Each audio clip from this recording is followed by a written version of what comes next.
Bulk up your film with cool tips from the film crew. The Forest is a 1 hour-long feature by Tatenda Charles Munyuki. Youths go into the forest in search of their friend.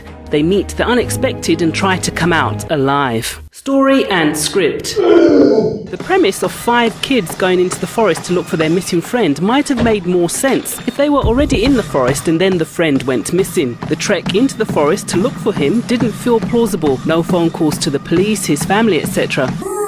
Also, a bit more script work was needed to give each kid his or her own personality. Good atmospherics overall, but the film doesn't bank enough on its strengths. Little is made of the forest location or the bogeyman mentioned in the film.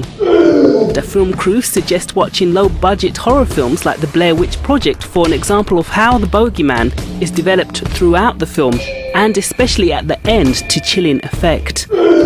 Ironically, this sort of localization would make a film more appealing to a regional or international audience, showing what makes these kids similar to and different to other kids around the world.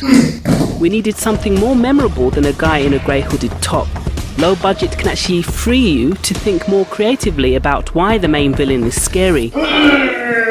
For example, what other characters say about the bogeyman and or the effects of the bogeyman's actions rather than seeing the actual bogeyman, especially if you cannot afford lots of gruesome special effects.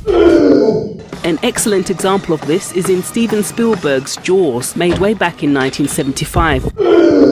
Watch the scene with Quint where he talks about what some sharks did to his comrades. The scene relies on nothing more than music and simple camera movement, and of course the acting of Robert Shaw. Yet it's one of the most memorable scenes in the whole film. Camera work and special effects. More close-ups would have helped to add to the tension. There's too many long shots which bring to mind a home video. The occasional use of shaky camera work is good, but ultimately it's undone by the limited use of cuts throughout the whole film. Overall, there's plenty of promise here in what ultimately plays out like a rough draft of a much better film.